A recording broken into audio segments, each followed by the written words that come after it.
Good afternoon on this great Thursday. So we threw a little loop in here for everybody. We have Mr. Eagle Run 23 that has joined us tonight with Mr. Hootie Hoo.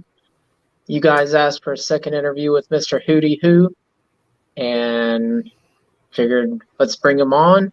And this is the first one with Eagle Run 23. And we're going to chat around and let everybody introduce themselves, tell them who they are, where they're at, and where you can find them.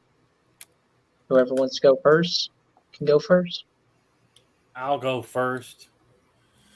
My name is Hootie Hoo. We make YouTube videos, and it's pretty much all about guns and hunting, just having fun and making real stuff. Not too much drama, not too much fussing. And Mr. Eagle Run, so I see your shirt is faxing, so I'm going to hope that you're going to educate me on something having to do with the 8.6. Ooh, I would love to talk about 8.6. I've never shot one. I want to get a bolt action. By the end of the year, I want to get one, and I want to shoot a deer with it. Hey, Mr. Flying Rich. Yeah, I would love to. I'm planning on shoot a hog with mine here in about a month. Sweet. So, my name is Eagle Run 23. I make YouTube videos mostly about firearms, but staying true to my channel. We are a benchtop vlog. So technically whatever project is on my workbench is what I make videos about. There's no scripted or planned content. It's just we're going to be working on a sprinkler here coming up in one of the next videos. But mostly it has to do with firearms.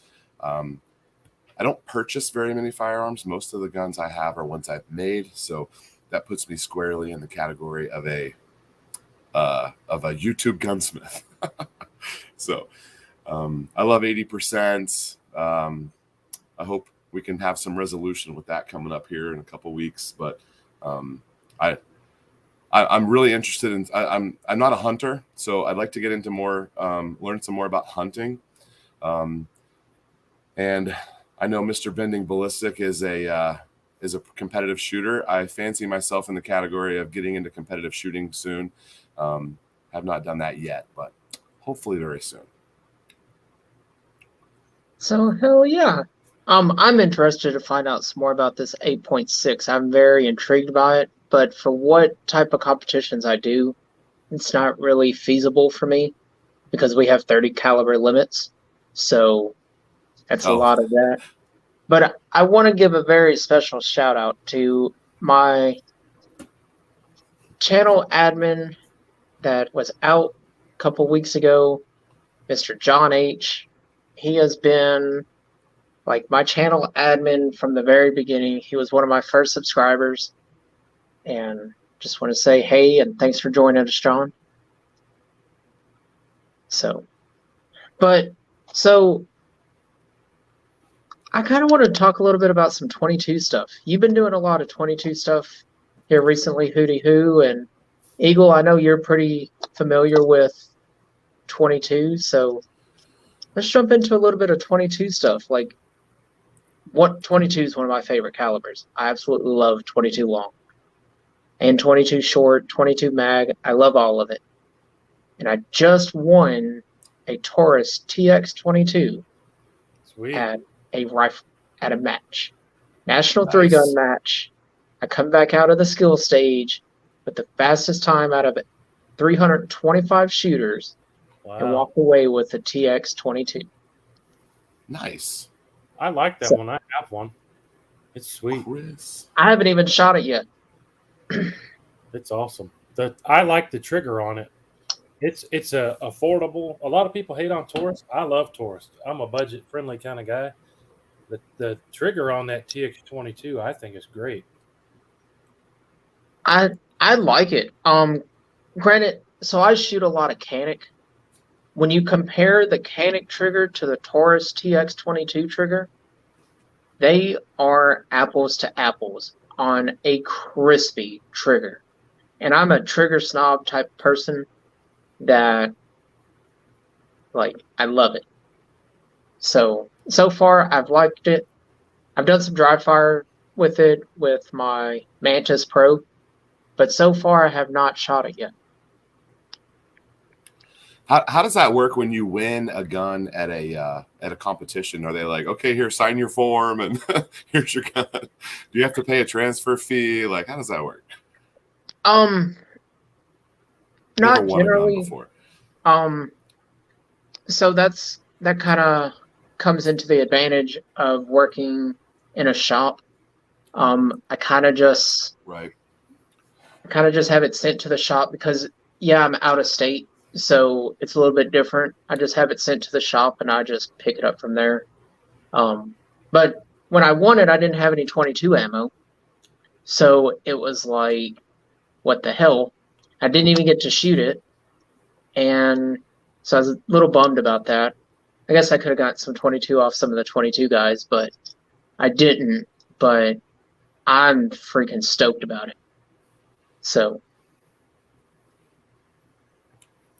there's that. I have a question about 22. I'm somewhat limited in the guns that I've had for 22. I feel like I have every category covered, but most of my 22 interest right now has to do with my children and them wanting to shoot some 100-yard 22. And so we have a 10-22 that we've doctored up, and it's got a nice Leupold scope on it, and my daughter can do really well at 100 yards. I probably should go shoot a competition first myself, and then I can drag her along to one, and she can maybe do it. She's 10, but the 22 competitive stuff is going to pretty much all be bolt action, so I don't really want to show up with my 10-22. No, there's guys that run semi-auto. Oh, are there? Mm-hmm. Yeah. Probably not a factory Ruger or what?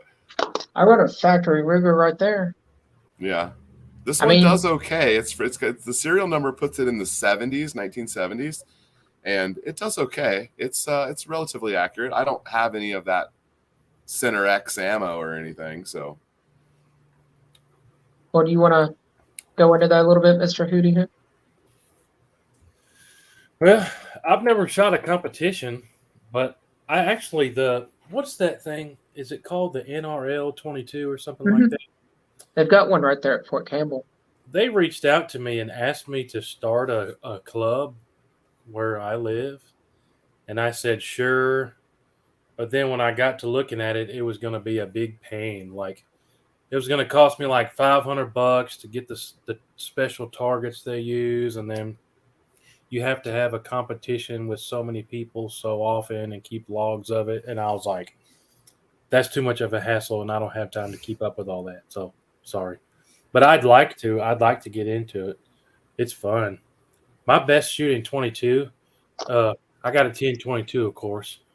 I've never actually tried to do like super precision 100 yards with it. I need to try it. But the one that 22 I like the best is a bolt action, is my CZ 457. And those are pretty cheap too. Mm-hmm. They're probably on par or maybe just a smidge more than a 10-22 costs new. But the CZs are awesome. I love the CZs. I've been looking at the 457 in the chassis.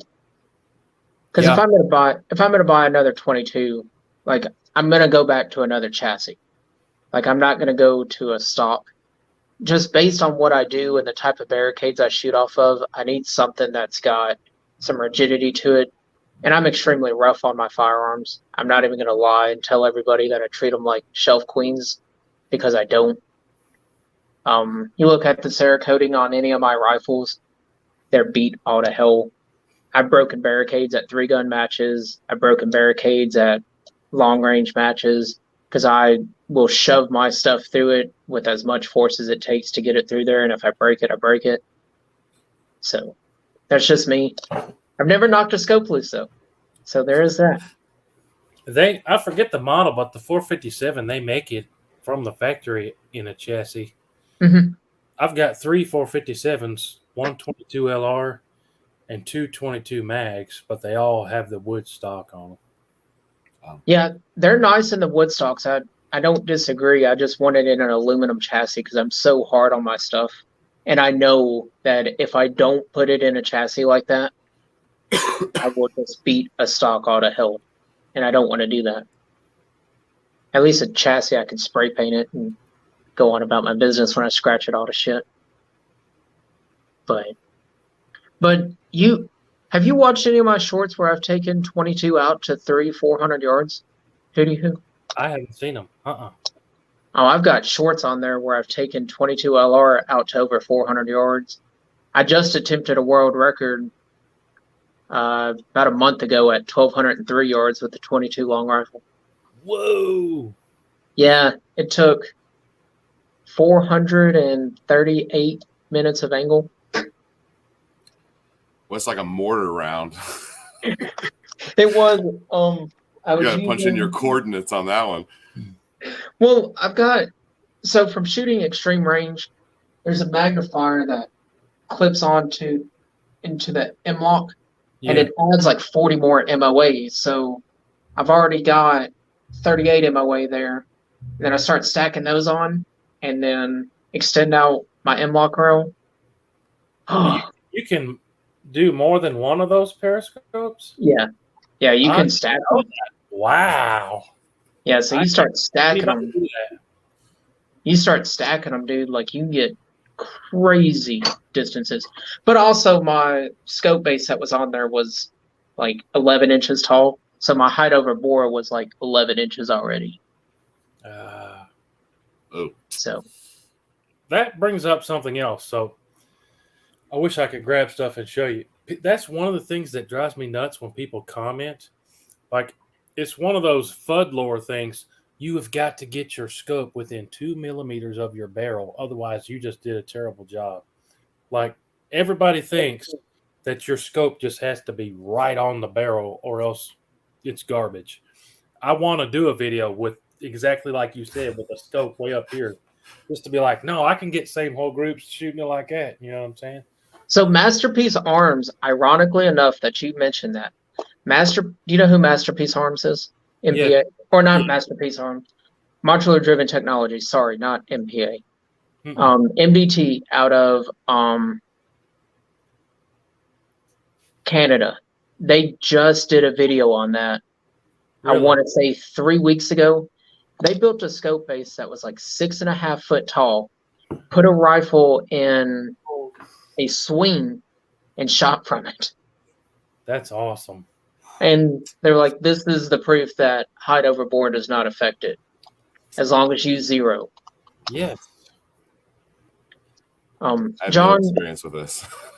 John, can you post that video in the comment section? It'll be under Modular Driven Technologies. Please. I tell people that all the time. Like, it does not matter. Same thing as people, which I'm sure you probably get with this one. Oh, when you're shooting multiple rounds, you have to keep your cheek on the rifle. Otherwise, you're just a terrible shooter. Like, to me, it doesn't matter. If you do it the same way, you're going to shoot the same spot. Well, I don't disagree with keeping your field of view in between your shots, especially if you're laying prone. If you're let me rephrase this. If you're strictly laying prone and only shooting from a prone position, there's no reason why you should come off your rifle with a full mag. I won't agree with that. So there's some exceptions, see? If you're like me and you shoot a bunch of cheap guns that have funky actions, you kind of have to. You got to get up and get some leverage and muscle them, you know? If you're shooting like a 6 millimeter with no recoil and a smooth butter $5,000 but if I'm shooting a Ruger American in 30-06, first of all, the kick is going to take me off the scope. Second of all, I'm going to have to horse that bolt. Choke that bolt back. I can't just take my pinky and rack another round. You know? Okay, I'll give you that. You win on that one. But I understand the concept in theory. Yes. Well, so my 6.5 Creed weighs 32 pounds. That's 6.5 Creed already has no recoil as it is. And now it's got well over more than enough pounds to hold it together. On shooting, it doesn't move. I mean, I'm just going to be honest with you, it doesn't move. And so, yeah. But my 250 Savage, it's a hammer. And same with my 338 Win Mag. Ooh. Here's that video. John just posted it. So if anybody wants to look at that, and it'll give you ideas. I've got a scope base if you need one. So I've got a bolt action 22 for you to come do some Subsonic 22 testing with. Ooh, that was a question that popped up in my head that I didn't ask when we were talking about that. When you were trying to do 1,200 yards, what ammo were you using? SK. Was Supersonic? Yeah. It's running like 1,800 feet per second. It's like a super hot 22 load. Wow. It's got like 28 grain projectile on it. I mean, it's screaming. But I just took some, when I was shooting 400 yards with it, I was just using, like the Bucket-O bullets or like the Thunderbolt Remingtons. Yeah, Remington. I was sending those out to 400 yards. Sweet. Those are pretty easy to send out to 400 yards. Now, once you get over that thresh point, because 22 goes transonic at like 600 yards. In all reality, like 600 yards is really the furthest anybody really has any business shooting a 22 out to. Like, I'm not even gonna lie. There's guys that have done it well over that distance and out to the distances that I'm doing, but realistically, there's no realistic value to it. The time of flight is like 11 seconds. Can you like catch it when it gets down there? Probably. Well, so we had to have somebody down there near, not necessarily near the target, but close enough to it, because when it hits, it has so minimal energy that you can't even hear the ting come back. Even at 400 yards, you can't hear the ting come back when you hit steel. Like, honestly, you can't. Unless the wind's blowing, like, in your face. But you have to have, like, perfect wind conditions to even send it out to those distances. So I'm debating what rifle to do for my daughter. We've looked at that Ruger Precision in 22, and I might just do that, but it goes against the grain of me buying a firearm. I'd like to build something. If I build something, I can get, there's a bunch of people that make actions, but then I'm back to, do I do a 1022 and stay in the realm of everything is available aftermarket, or do I maybe try to semi-build something that's more of a precision thing? She's really competitive, and so she likes to try. I mean, she's mad when her bullet doesn't go where she wants it to, and so I feel like that's probably a good spot for her to be in. But I'm a little torn on what to do. I don't think you'll go wrong with the Ruger RPR in 22 long. Personally, I love mine. And I mean, I've got T-Rex arms. Like, John made fun of me a couple weeks ago when I was talking about my T-Rex arms. But I've got T-Rex arms. And even for me, like, it still works great for me. Like, and like, Hootie is, I'm assuming you're pretty tall. You look pretty tall. I don't really know how tall you are. Yeah, I'm 6'6". Yeah. Oh, nice. So even for him, he would be able to fit on it and be comfortable. It's got enough adjustment in it. So. Well, that'd be the easiest thing to do, because you can get them for like under $500, and and that'd be the easiest thing to do. But I do like to build them, if possible. Bergara has some nice 22s too that aren't that expensive. They've got I think it's called a BMR that's like a 1022 copy. Yeah. And then they have their B14 trainer. It's pretty sweet too. Yeah, I don't think you'll go wrong with any of those there. Well, there was one for sale at a shop I was at the other day. That was maybe a month ago. And if I'd have had, I was in a rush. I shot and I saw it on my way out, and I was like, dang it! If I had another 30 minutes, I'd take it right now. And of course it's gone now. But it was a used one. It was like, I think it was $4.99, and it came with some junk scope on it. I was like, man, I should have bought it. John's making fun of my T-Rex arms again. T-Rex. I mean, even the Rossi, I know you're having a little bit of magazine issues with your Rossi, aren't you? Yeah. Is it Is it hanging? all plastic?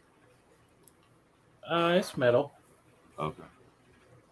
I don't know if you can take the Rossi mags apart, but it's like I was saying, what it sounds like it's doing to me is that it's just binding in there. If you take like some 500 grain sandpaper, if you can get that mag apart and just smooth it out, it'd probably feed good. Probably. It worked fine at first. I mean, I only have like probably 200 rounds to it. I was going to just spray the mess out of it with some WD-40 first and then go from there. But yeah, I'll see if I can take it apart. Yeah, take like some super, super fine sandpaper and just go super lightly over it.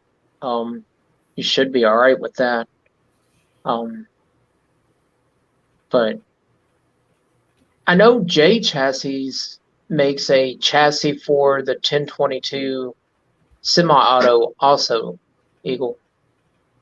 Okay. Might want to look into that. Would there be any accuracy issues with any of those? With the J chassis? Ultimately, accuracy would be what I'm going for.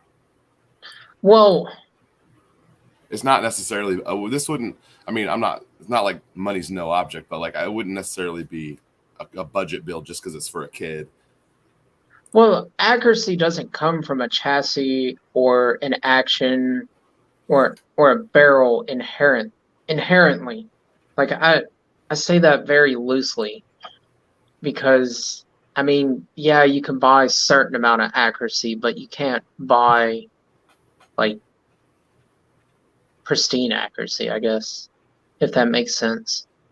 But yeah, like I wonder what the limit of what's the limit of a 40-year-old 1022? Like I don't even know if she's shooting like probably like 8 or 10 inch groups at 100 yards.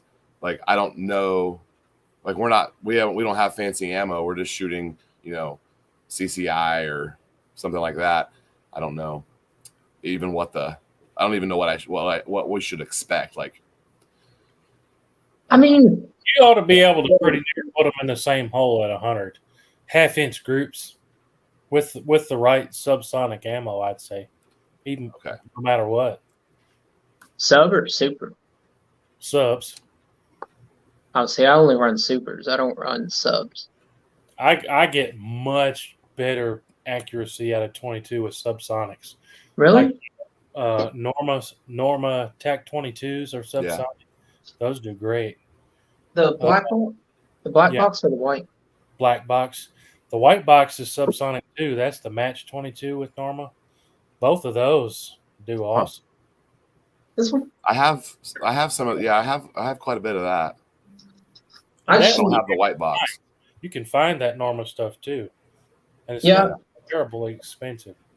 Well, that's the problem that I found with 22 also is, so like I know what lot number of the SK and Center X that this rifle absolutely loves. But once I find that lot number and I shoot, because I've already put 18,000 rounds through this barrel this year. Whoa. Yeah, somebody messaged me the other day and asked me how many rounds do I go through in a week or in a month. And I was like 300 to 700 a week. I don't know. Like you kind of can do that math.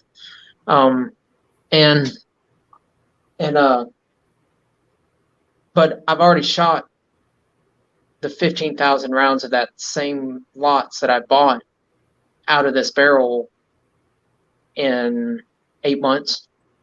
So now I've got to go right back to lot testing and figuring out what lot does it like now, because everybody's on different lots. That's kind of the problem with 22.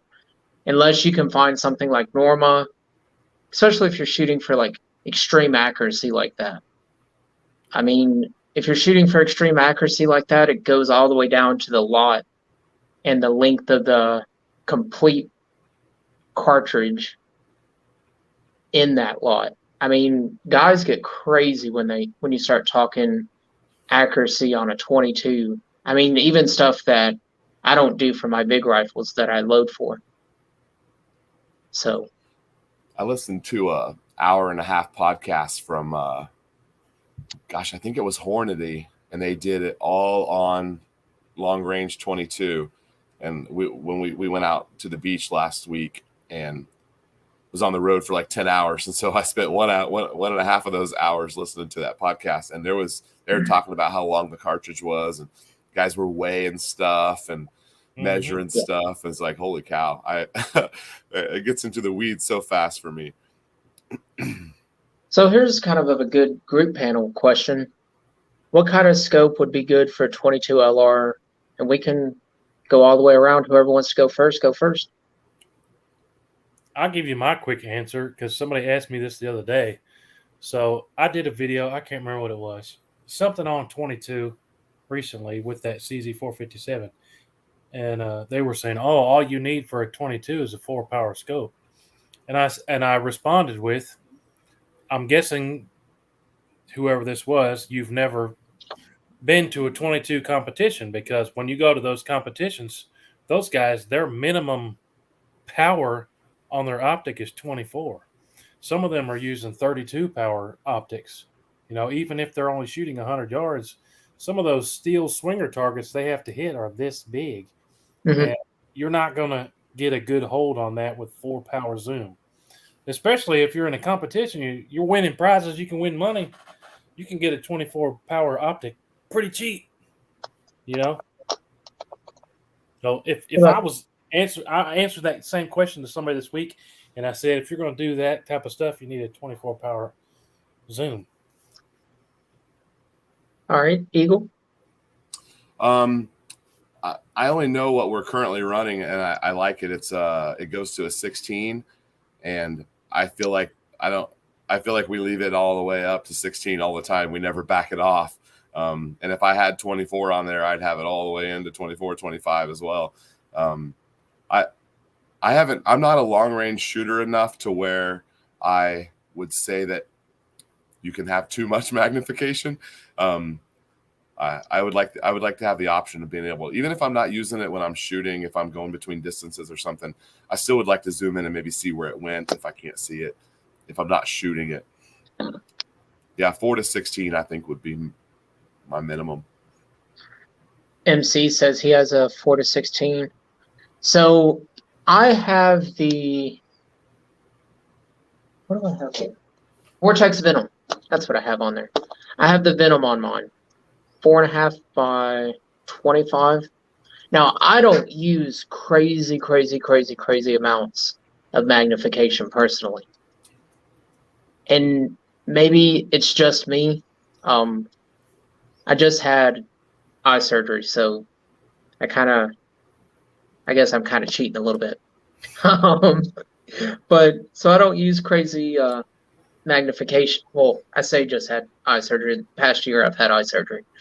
I generally don't go over 16 power, even though I have 25, unless I'm spotting like an unknown distance target where I can figure out what that distance is personally.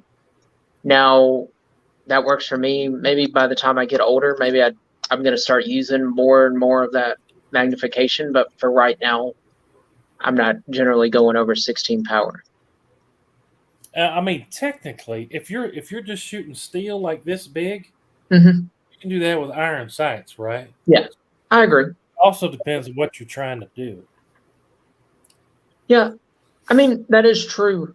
But I have noticed I've started to really enjoy second focal plane on my 22s, and I'm waiting for Vortex to drop the second focal plane on their Venom. That way I can get a second focal plane. Because with first focal plane, the way it blows up as you zoom in, that's a lot of reason why I don't use a lot of magnification. It's because it blows up. Now maybe second focal plane, I'll enjoy it more because it won't really blow up like that. You know what I mean? Yeah. You're saying the crosshair gets fatter? Yeah, as you zoom in more on first focal plane versus second. So maybe I will start using more magnification once I find a second focal plane for that. But Vortex sent me the Venom. They send me all my scopes, so I kind of get taken care of with that. But we had a kind of opinion here that Charles said he's been contemplating which 22 to get down to 3. The Henry, the 1022, or the Win Wildcat. I don't know anything about the Win Wildcat. Henry makes great stuff, and the 1022 is a great rifle also. But I don't know anything about Win Wildcat. You guys? The Henrys are lever, aren't they? Are they all lever? As far as I know. Yeah. Yeah, same here. I think the Wildcat is another semi-auto, like a 1022, but I've never tried one. Okay. Yeah, I've never heard of one. But here's a great question from Mark Petrie. MOA versus Mills. Can we throw in MRAD and MRAD? walk away? Can we throw in MRAD too for the third one, even though Mills and MRAD are basically the same? Oh, that's Mark P. Hey, Mark. My answer is Mills. I don't really have the best answer for you, but it's less numbers to count. Mm-hmm. Eagle? Everything I'm buying now is Mills. I have some old MOA stuff, but I'm moving away from that. I personally run MRAD. I'm the different one out of everybody, but I know MOA from years ago working law enforcement. Yeah. I know MOA. They beat it in our brains to learn MOA, so I know how to do MOA and Mills. But Mills and MRAD are the same basically. The math's a little bit different, but it's still the same kind of. With I was told if you want to talk to anyone and ask questions, if you're having problems and you don't want to have to convert, you need to get a mill. Yeah, exactly. I agree with that. Seems like everyone who knows what they're doing are using mills now. Remington Critter says Remington made a great semi-auto 22 LR. I've never shot the Remington. Me either. Me neither. I didn't even know they made one, to be honest with you. I'm trying to think of what that would look like. Yeah. Maybe a lot like a Ruger. I've got an old Stevens 1022 that I love shooting that. It's a lot of fun. There's all kind of old school ones that are the tube-fed semi-autos. Not too many people make those now. I have a Savage that's tube. I like it. Yeah, the Savage is fun.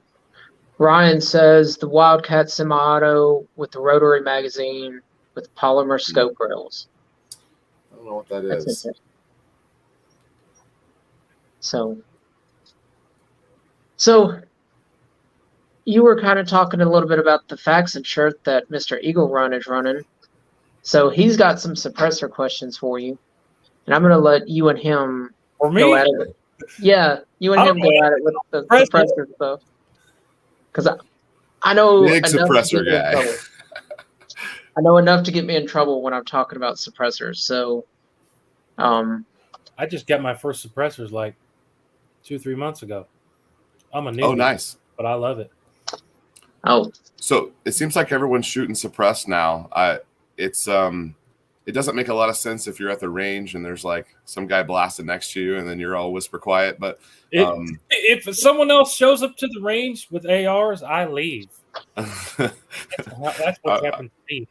I was next to a guy the other day shooting an AK that was just, yeah. I was trying to test a polymer 80 that I'd made, and I was taking really calculated shots, and he's over there blasting away.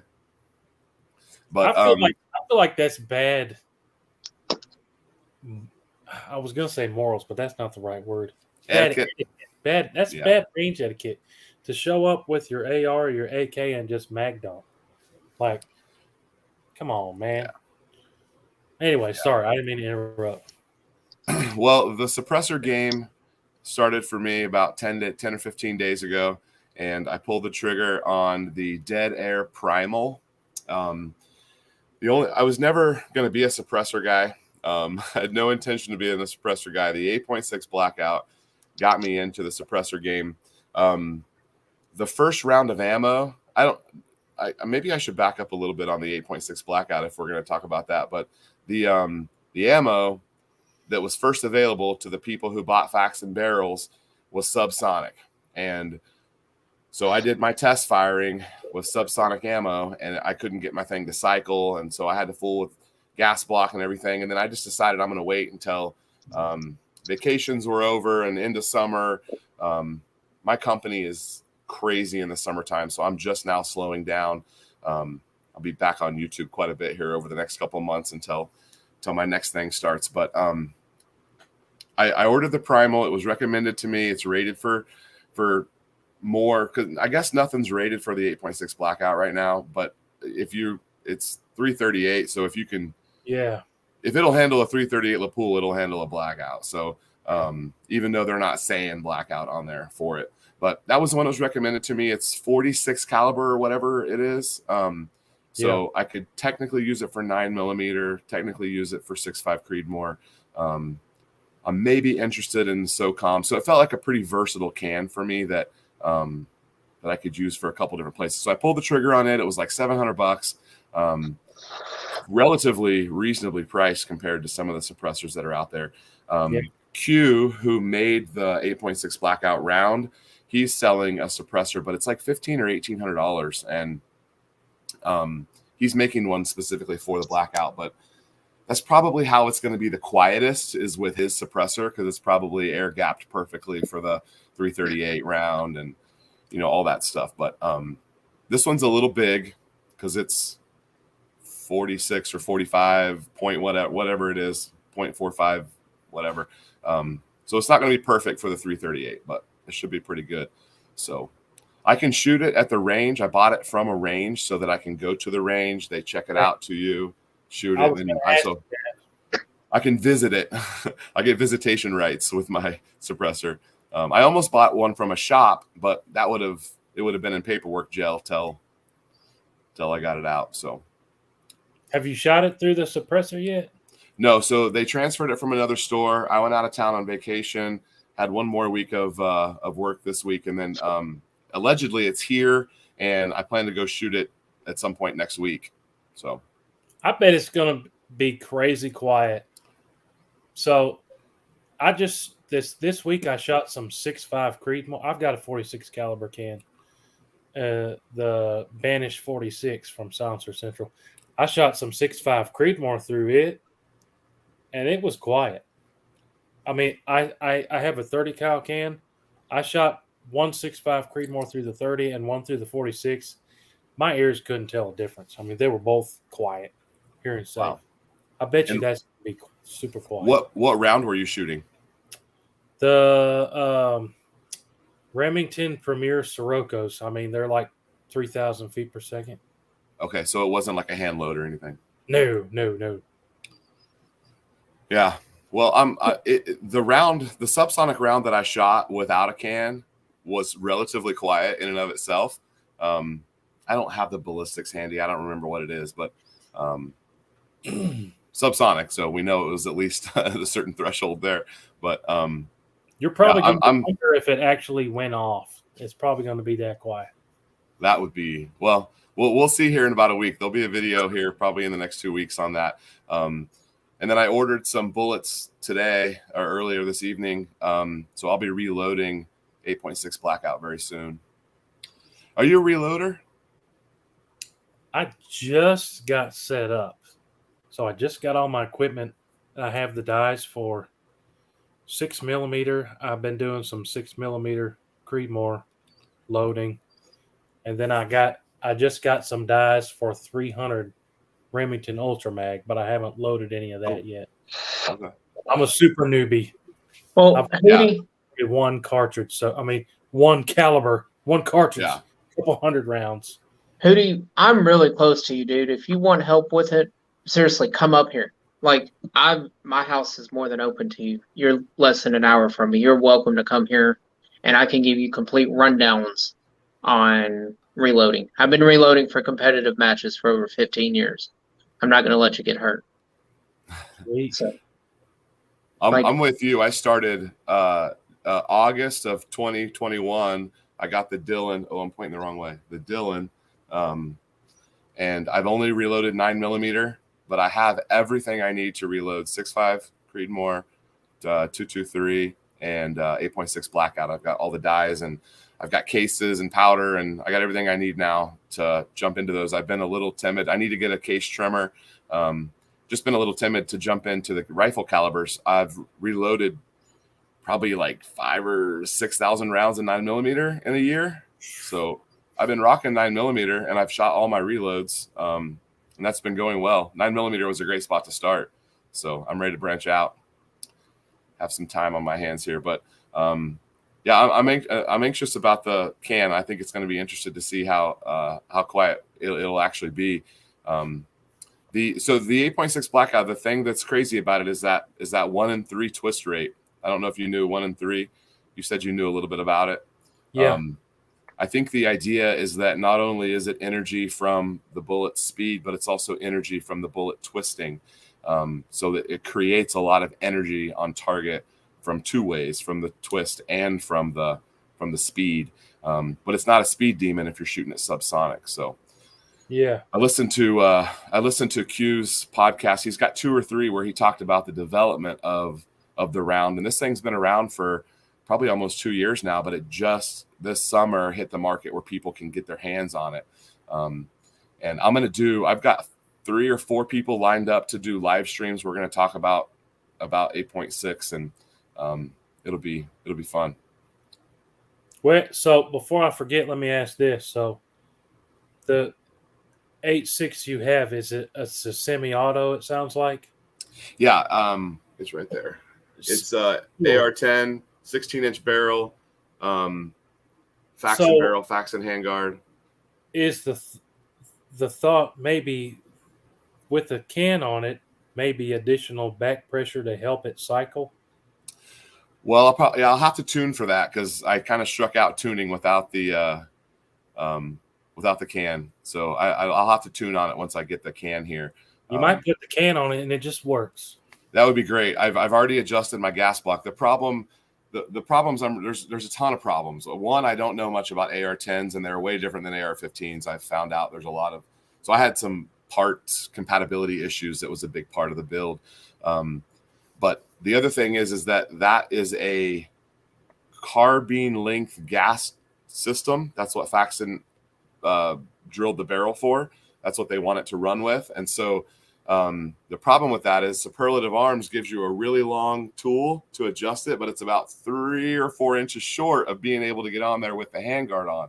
So you can't really tune it with that handguard on there. And of course, it's really 16-inch barrel problems as well, because the round was designed to be a 12-inch barrel, and I didn't want to build another pistol because there's been lots of stuff in the news about AR pistols being under attack, and I thought, I don't want to fool with a pistol or a tack stamp right now. I'll get the 16-inch, and then maybe I'll get the 12-inch later. But I can always just go grab a 12-inch barrel too. They're $300 and kind of start over, which I very well may do once I have the can here if I'm not happy with the way that works. But Faxon did miss a detail with the Superlative gas key and the 15-inch handguard on.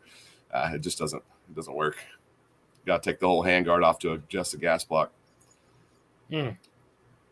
Everybody's giving me crap in the comment section when I'm talking about I've been reloading for 15 years. Everybody's like, oh, I've been reloading for 38, 30, 35. I'm like, man, I've been reloading longer than I've been alive. Yeah.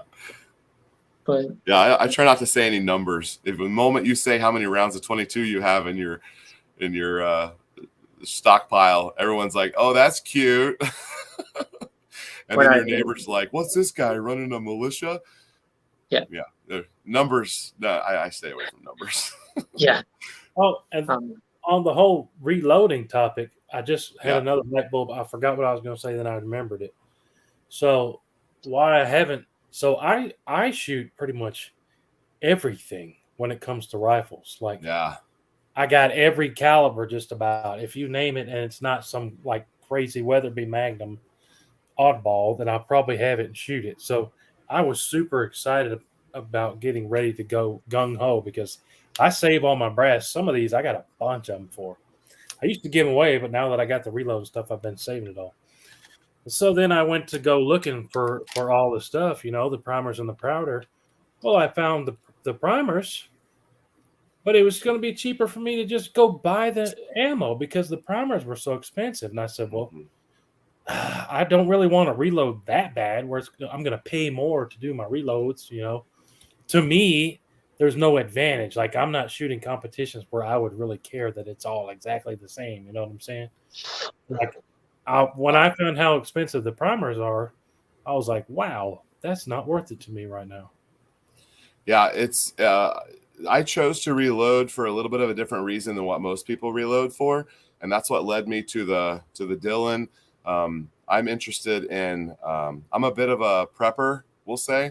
So I'm interested in making large amounts of quantities of only the calibers that I stock, and I don't have anything other than 9mm, 223, 6.5 Creedmoor is new to me as of the last 2 years, and then the 8.6 Blackout. So I don't have any weird calibers because I'm not really a hunter, so I don't even own a 308. And if I'm not mistaken, the 8.6 uses a 6.5 brass, doesn't it?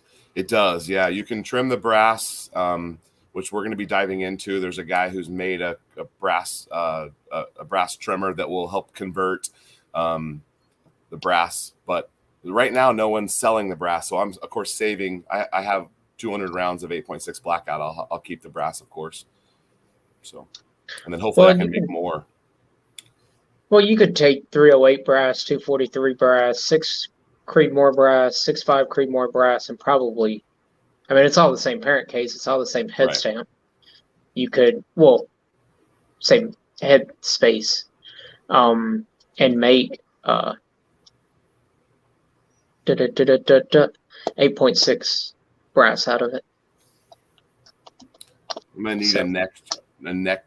What's it called? A case. Neck case sizer where you can trim the case neck down. That's gets way into the weeds for me, and I say no really quickly on a lot of that stuff. You need to get an annealer. But I saw a good question that came up in here, and then I saw the answer that I was going to give. How important is it to clean your brass?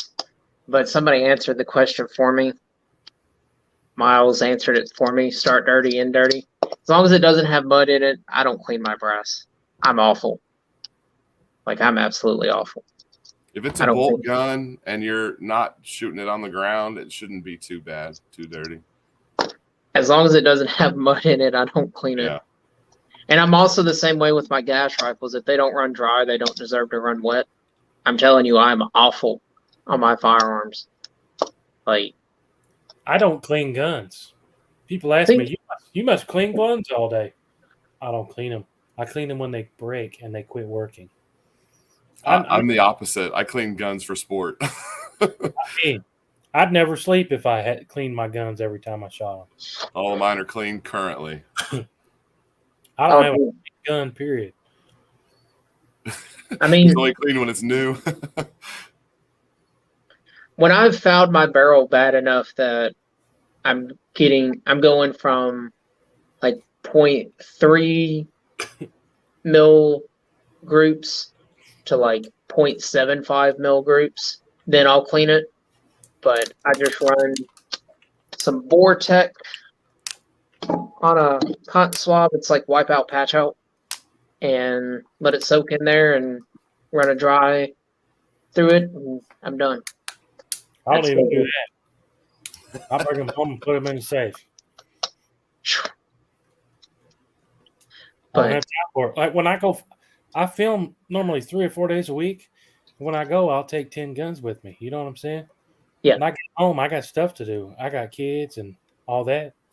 I'm not going to sit down, 4 times a week and clean 10 guns. I just don't have time for it.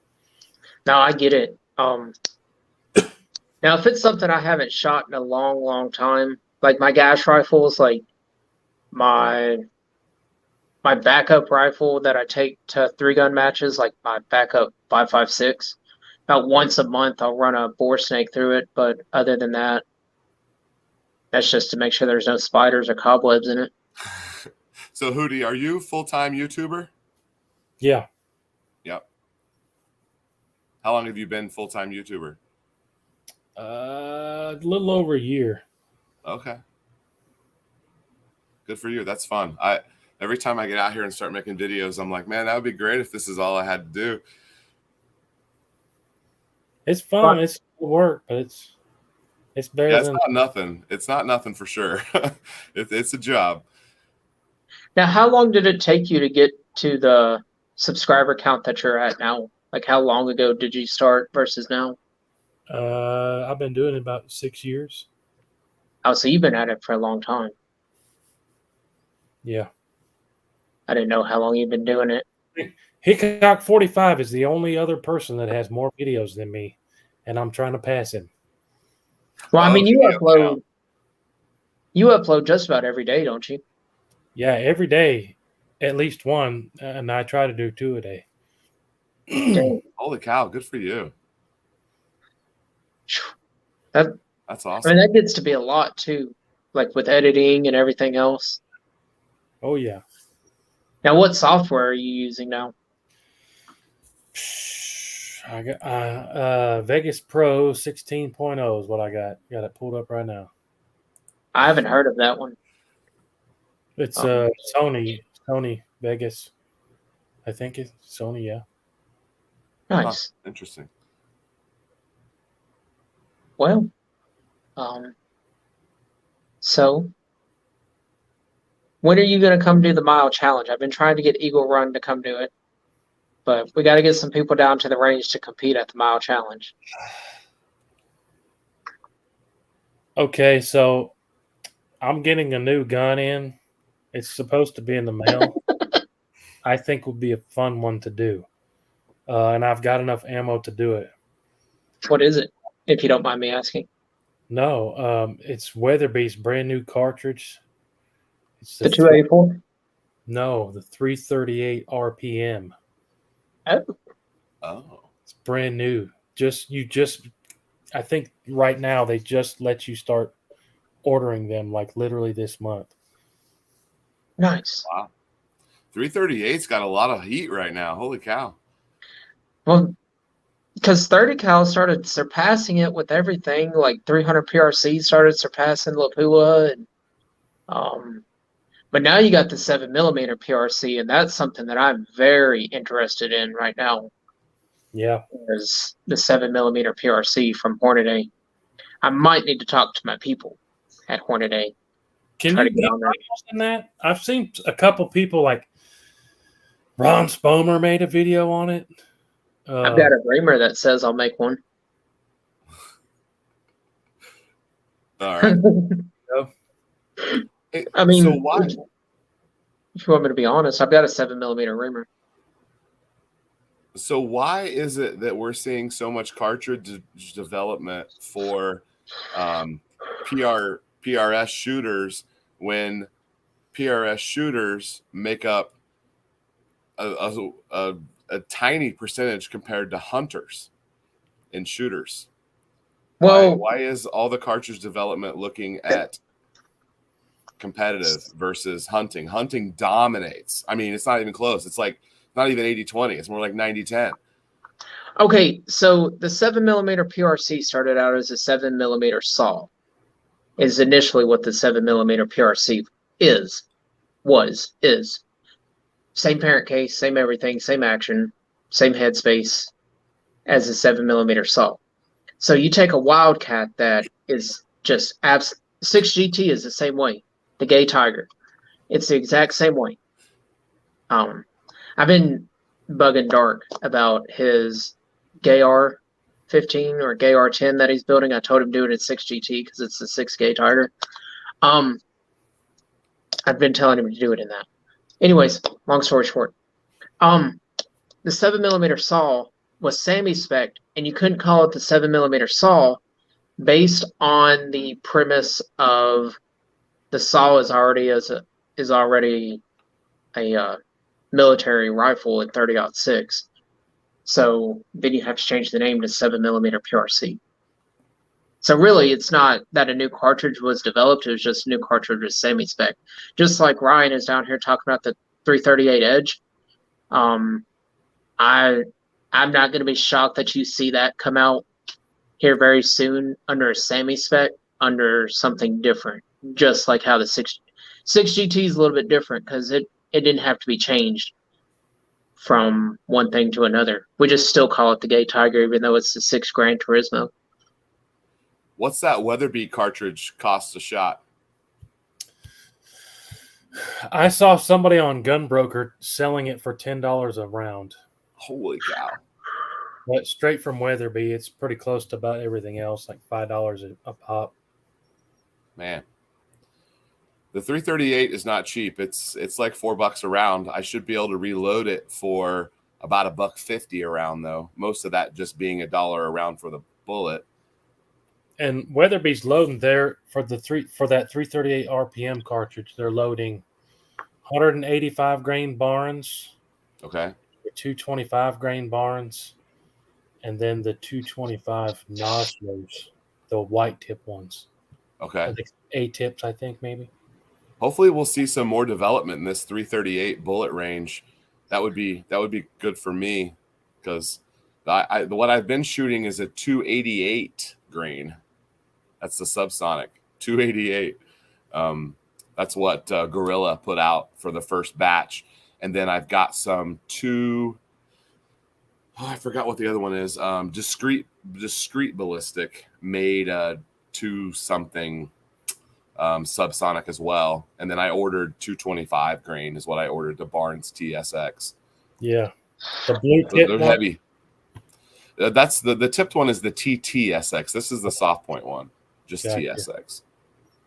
The other thing about PRS shooters is a lot of your SAMI spec stuff is developed by precision shooters. Like 6.5 Grendel, when it was initially developed and SAMI spec for the military, it was a straight Wildcat cartridge that was used in DMR 400 to 700 yard matches. It was developed strictly around that 6.5mm 123 grain projectile to fly very flat, very fast, very efficiently. And then you start taking 30-degree shoulder bumps, like here. That 30-degree shoulder bump, very, very minimalistic powder space in a 6.5 Grendel.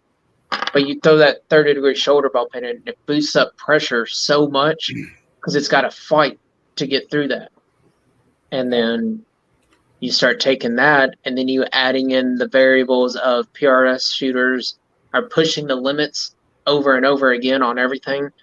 Because, like Ryan from Boom Country, myself, all of us that load for these matches, we're pushing the limits of what these cartridges can do at speeds that shouldn't even be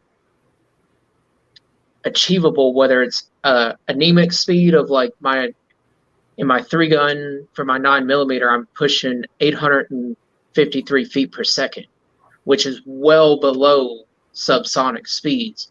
But I'm still getting a full functioning firearm out of my pistol. It still feeds reliably after I've changed some springs out. But then my 5.56 is running like 3,400 feet per second for that very minimalistic recoil and that fast target acquisition, and it flies like a laser. And then like you take a 20 tactical or a 20 practical that some guys are running now in 3-gun, that's running like 4,000, 4,500, 5,000 feet per second, and it's just a laser. I mean, you can't get past what speed you're picking up defeats what barrel life you're going to have. Like, PRS shooters don't care about barrel life. If they get 500 rounds out of a barrel, who cares? They just cut another barrel or have somebody cut them another barrel. It's Yeah. not like hunting where you're shooting 10 rounds a year through Right. your grandpa's hunting rifle that's been passed down for 3 or 4 generations, that 3 or 4 generations have taken 50 deer with 500 rounds through it. I mean, you're talking in a weekend, by the time you do tune-up day and then you do your entire match, you might go through 500 rounds in just that weekend, from tune-up day all the way through to the end of the match. I mean, Wow. so you're talking some guys are getting 5 or 6 matches out of an entire barrel, and for them, it's shot out. But for the average hunter that is wanting to shoot a 6.5, need more for deer hunting, they don't care that it's not a 0.15 inch group. They just want to be able to hit a deer at 250 yards and have a 2-inch area that they can do it in. They're not worried about hitting a plate this big around that's moving at 10 miles an hour across a field. I mean, they're not worried about that. They're worried about, do I have this 5-inch area to hit a vital and drop a deer? So it's just different. Just different. The mindset's totally different in these matches. Like, a 1/4 minute gun versus a 0.15 minute gun is apples to oranges if you win a match or not. Or you take 10th versus 25th. I mean, where seconds count, accuracy means everything. That's the biggest thing about it, honestly. Ryan might have more to say. Ryan just said his brass costs more than my whole round. Yeah. And I mean, that's the thing about it. Like, so I'm telling you to look into Peterson brass for everything that you're reloading, but you're also talking $4 a piece of brass. I mean, for most shooters, they're not worried about, they don't want that $4 piece of brass. But what they're not realizing is Peterson brass, I can get 25 reloads out of before I ever have to re-anneal. Yeah. So but I'm getting to the point now where, like, finding components, even though, like, Hornady sends me projectiles and CCI and Hodgdon sends me powders, it's still hard to get supplies that I need. Like, it honestly is. Like, it gets to the point to where, especially right now with COVID and everything else, like, everybody's so far behind that, like, you expect, like, the companies that you're shooting for to provide you with the stuff that you have to represent them, but when they can't deliver and you're having to go third party and buy from that guy on Gunbroker that's getting $200 for a pound of varget, I mean, it's like, what do you do when I can Are they go? sending you bullets, Hootie? Are they sending you bullets for that Weatherby? Yeah. Good. Good. So yeah, but yeah, you need to come do the mile challenge. I'll digress quite a bit. Like, I kind of went off on a tangent. I like doing the weird stuff. So my 338 Lapua, that'll shoot a mile. I got a 50 BMG, that'll shoot a mile. But that's, to me, that's like, ooh. You were talking about like 22 long range. To me, that's cool. I like doing weird stuff like that. Bring your 22 and we'll get you out to 400 yards with the 22. I don't know how far you have at your range, like where you shoot, but dude, we've got a mile open. I only got 200 yards at the places close by. I got to drive a long ways to to get out further than that.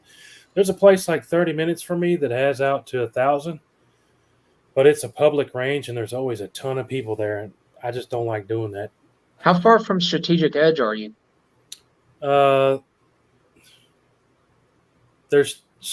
Which one is that? Is that Mount Juliet. is that? I'm bad with names. There's one in Spencer, Tennessee. That's the one I was talking about. But then there's another one that's over near Chapel Hill. Is that the Mount Juliet one? It's right outside of Nashville as you're going down 65. Like if you were going down to where Alabama is, like Alabama Arsenal, where he lives down there, as you're taking 65 straight down, right after you come into like the Mount Juliet exits there, I think it's the third or fourth one. It might be Chapel Hill. Yeah, I think that's the Chapel Hill one. I've been there, but that's a private range too.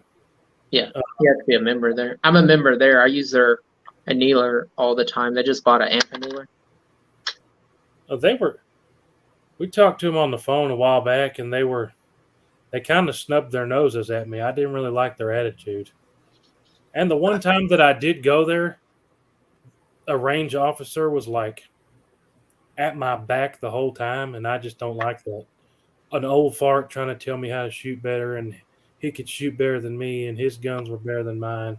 And I was just like, I'm not here for that, man. I don't care who you are or how good you can shoot. Well, that's why I'm saying, like, if you want to come do the mile challenge, like, it'd be cool to just, like, link up and just have you do the mile challenge, like, whether you want to record it or just try it, like, it's not going to bother me either way. Like, if you want to record it and me spot for you, I'm more than happy to do that. Or if you just want to come try it. You know what I mean? Yeah. You're not going to bother me either way. Hell, the mile range is still there whether you come shoot it or not. You know what I mean? I can do it with 6.5 Creedmoor. My 6.5 Creedmoor, I got a point. What was it? It's right here. Yeah. This is my best group I ever got with my 6.5 Creedmoor. Which way do I need to hold it? I was pretty happy with that. That's 3 shots. Hold on 1 second. There you go. I was pretty happy with that I got this week. That's the best I've ever done in 6.5 Creedmoor. Is that a 3 shot or is that a 5 shot? It's 3, yeah, not 5, but 3. Nice. So, I don't know where Nick is from, but he says Varget is banned in his country because of carcinogen. Yeah. He might be from California. Where are you from, Nick? I'm curious, if you don't mind me asking. I was going to say Finland off the top of my head, but I forget, Nick. Someone said Varget doesn't smell as good as the Shooter's World. But, Nick, can y'all still get Shooter's World out there? Because that was developed in England for England shooters.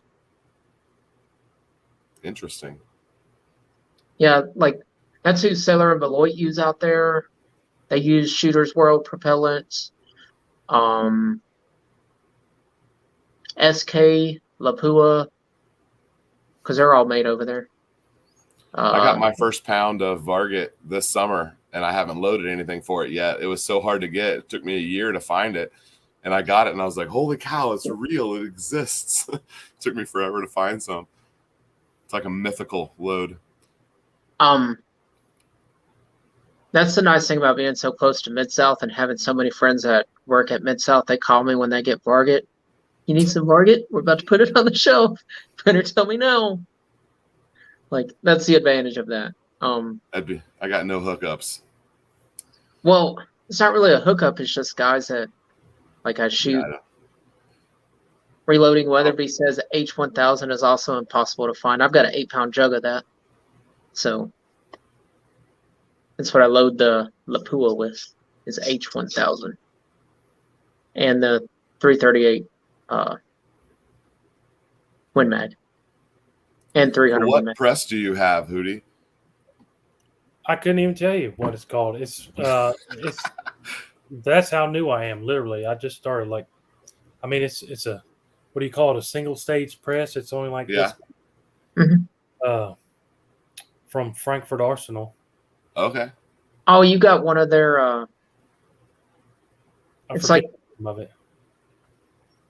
it's the Forester clone. I know which one you're talking about. Dell has 23 pounds at H4350. I will give a left kidney. I don't think I have For 4250. H4350 right now. I just finished up 16 pounds of it in the past month. I'm waiting on Hodgson to send me some more back. So now I'm back loading 6.5 need more with Varget, which sucks. Do any of you shoot moving targets besides clays? Yes, I shoot moving still targets at competitions. You guys? I never tried. Sometimes I have my buddy hold the button down at the range and I shoot it when it's coming to me. There we go.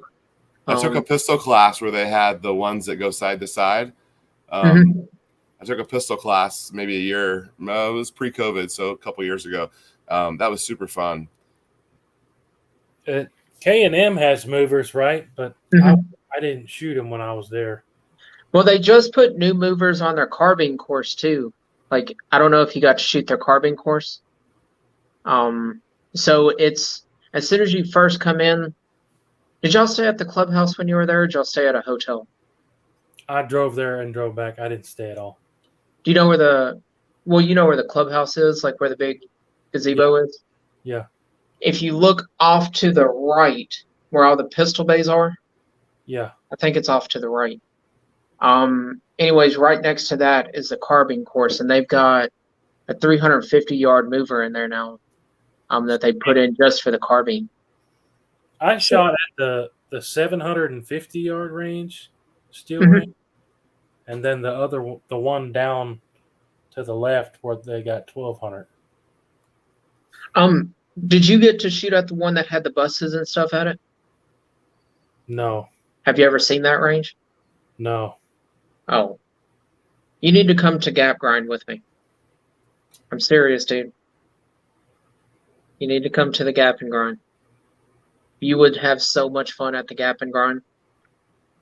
What's that, Like, a competition? yeah, it's a pro and an am are teamed up together, and you combine points wins overall. What are you shooting?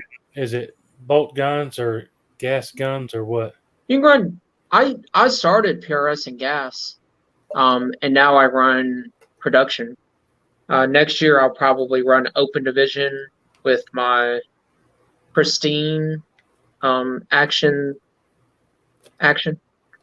my pristine action rifle. Did you get one of those? Bro, you better have two of those. I want one. Yeah. So I don't know if you know who pristine rifle actions are, Hootie. I never heard of it. I just did an interview with them about a month ago, and I may or may not have 2 or 3 of their actions on the way to me. I'm not going to mention how many I have on the way because that's secret numbers AFT at perspective. AFT They won't even agents. reply to my DMs, so I guess They I'm won't? out. No. Oh, I'll talk to Drake. Ryan says network of powers primers. He says you got a network to get them. Yep. Yeah. You just got to know the right people. But yeah, I'll talk to Drake. And I had 10,000 primers on my door when I got home today. They were just sitting there. I saw them on the camera, so I knew they were there, and I knew they were protected. They got dropped off about an hour before I got home, but I was really excited to have some more primers. But I'm doing 3 separate builds with pristine actions. One is a 20 practical, which is very similar to the 20 Tactical. That is a screamer. 223 parent case, neck down to a 20 caliber projectile, and I'm going to tune it to, I think, 35 grain projectiles. That way it's just absolutely screaming.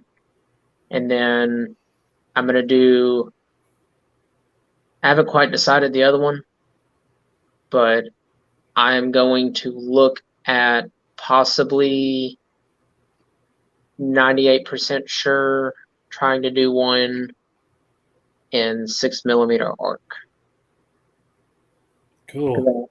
I haven't completely not sold myself on the arc yet, especially now that they've released new pressure regulation or pressures for it for bolt action, because the gas is just so neutered. I'm looking at their Instagram. There's a picture of you on their Instagram. Of who?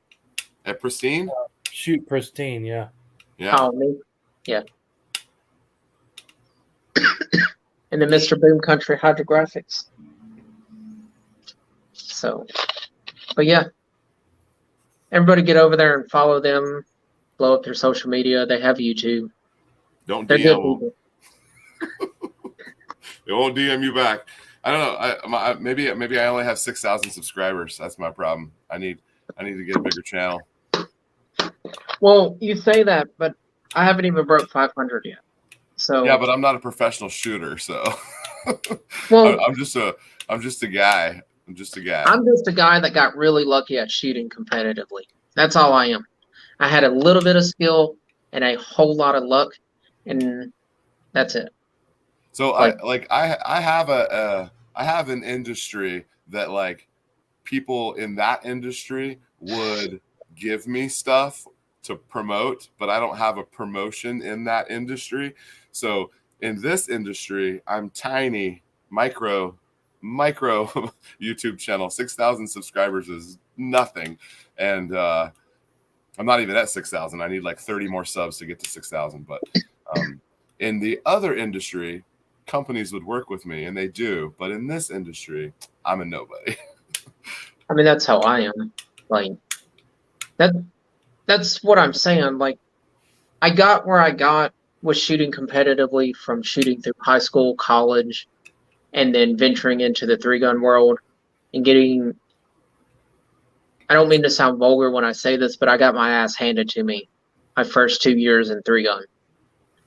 And then I had some really good guys put me underneath their wing and really coach me and boost me back up and got me to the level that I'm at now. I'm going to go shoot a competition. That's happening this year. I'm going to shoot a competition. I'm going to get really good with my 6.5 Creedmoor and with my gas gun, and then one day I'm going to have to build a bolt gun, but I'm going to shoot a competition this year. I'll tell you the same thing I told my daughter. I told her, I was like, I don't care how good you think you are, but until you finally beat me fair and square in a match, and I don't lay down during 3 stages and let you catch up to me, Dad always wins. I'm just aggravating you on that. But yeah, her and I were running a match, I guess it was about a month or so ago, and she was running her mouth because I laid down on 3 stages and let her get a little bit ahead of me, and came back and cleared 17 out of 21 stages in like crazy numbers. So that happened. And then she was very upset because Dad humbled her very fast. Ryan says he has a Pristine in the comments. He does. Have you seen his color that he's doing? I don't even think I follow Ryan. I need to fix that. Boom Country Hydrographics, you do too. Ryan is Boom Country Hydrographics. Well, I don't follow his personal account, I guess, then. Oh, okay. But, all right, well, we're going to wrap it down. We've been on for quite a while. So I'll let you guys close it out, and close it out with a piece of advice, where we can find you, what you do, and I threw Hootie Hoo off again. We'll close it out with that, and then I'll catch everybody on the backside. Whoever wants to go first. I'll let since Mr. Hootie is the guest, I'll go first and get out of the way here. Eagle Run 23 on Twitter and Instagram and YouTube. It's a super privilege and honor to be on with Hootie. I've recently subbed to your channel. I watched a couple of your videos the other day, and I watched your video with Bending Ballistics the live the other night. So it's always neat to just meet people in a different environment when they're not, making a video. Most of us are pretty much the same on and off the camera, but anyway, what advice do I have? Holy cow. I don't know. I don't have any advice. Nothing's coming to mind. Be authentic. We'll just say that. Be yourself. I stole that one. You were going to say that, weren't you, Hootie? I don't know. Something close. Yeah. I appreciate y'all having me on. I'm Hootie Hoo, just like it says there on the screen. Everywhere we make a bunch of videos. But yeah, my advice, just be cool, man. Be honest. Tell the truth. Do what you said you were going to do. There you go. There you go.